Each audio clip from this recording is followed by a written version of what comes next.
Hello everyone, welcome to SPDC, where every story unfolds and your mind finds its escape. This is Anu presenting a story to your beautiful soul. Now, it's time to rest your eyes and open your ears.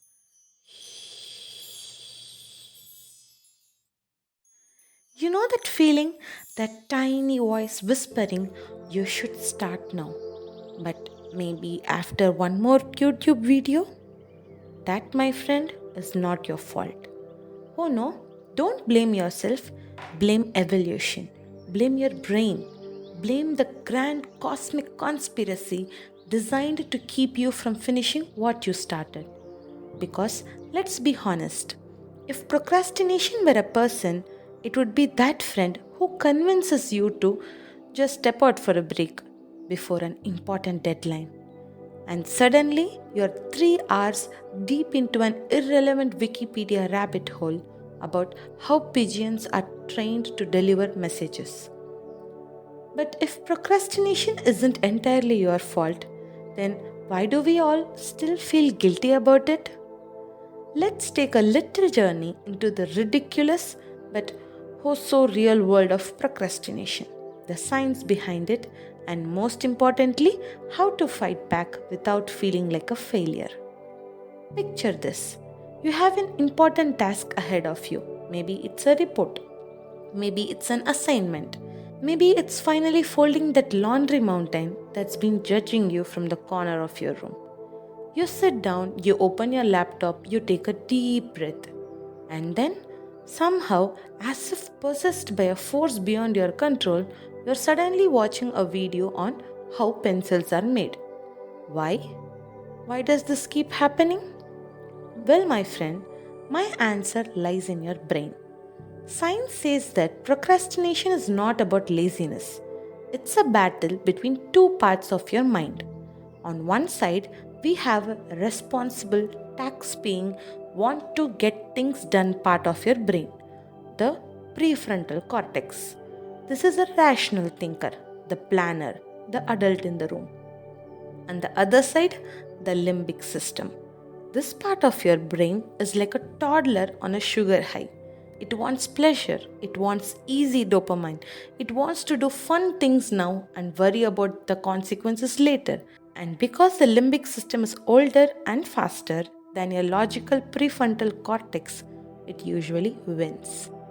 That's why scrolling social media, watching Netflix, or reorganizing your desk suddenly seem urgent when you have something important to do.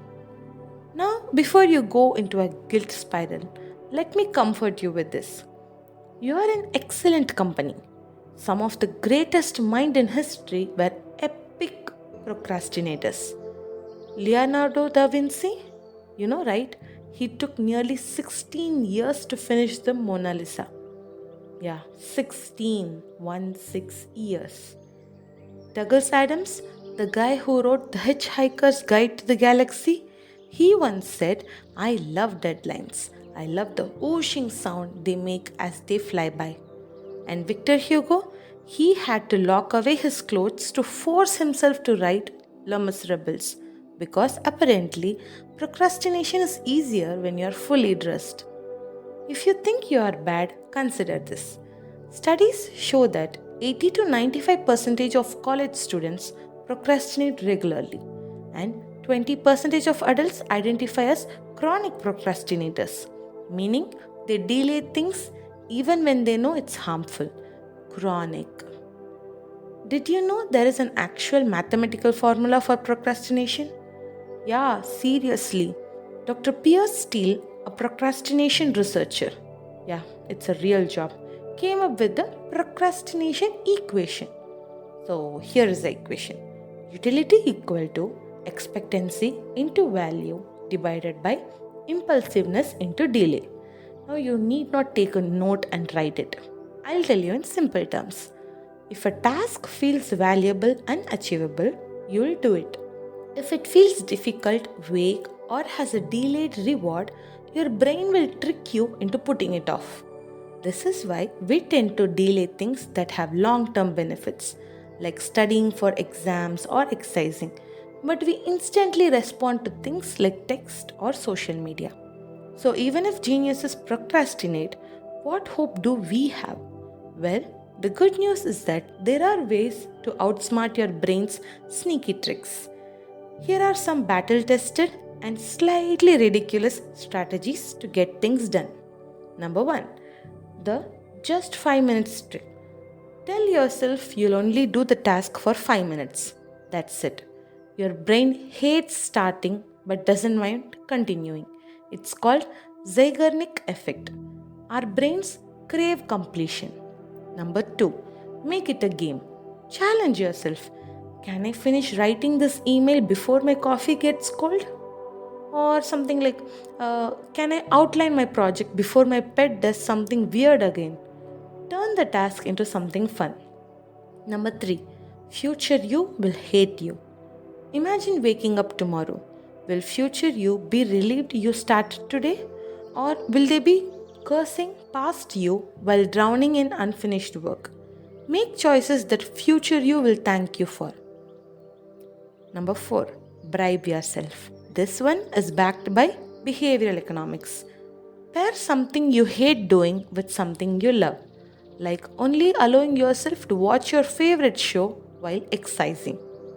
Number 5, the not to do list. Instead of a to do list, try a not to do list. I will not check Instagram before writing one paragraph. Our brain love reverse psychology. Number 6, the 2-minute rule. If something takes less than 2 minutes, do it immediately. Need to reply an email? Do it now. Need to put away your dishes? Now's the time. Small wins build momentum. Number 7, invent fake deadlines. If your actual deadline is in 2 weeks, set a fake deadline for 3 days from now. Your brain panics just enough to get things done. Last, number 8, embrace procrastination productively. If you must procrastinate, at least do it wisely.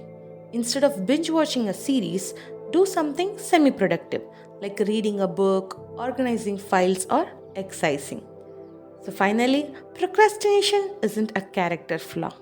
It's just our brain wanting immediate joy instead of long term benefits. But we can work with it. So, next time you catch yourself in the act of dealing something important, just remember even Da Vinci struggled with this. Even Victor Hugo had to sit half naked to get things done. You got this, and if you all else fail, well, you can always start tomorrow. Like, seriously. Even now, you are thinking tomorrow, huh? Do it now. Start now. That's a wrap for today's story. If you got your own tales or narrations to share, feel free to send them to the mail ID mentioned in the description. If it's a good fit, it can be showcased on the channel. Don't forget to like, share, and subscribe for more such stories to unwind. So, yeah, until next time, take care. Bye bye.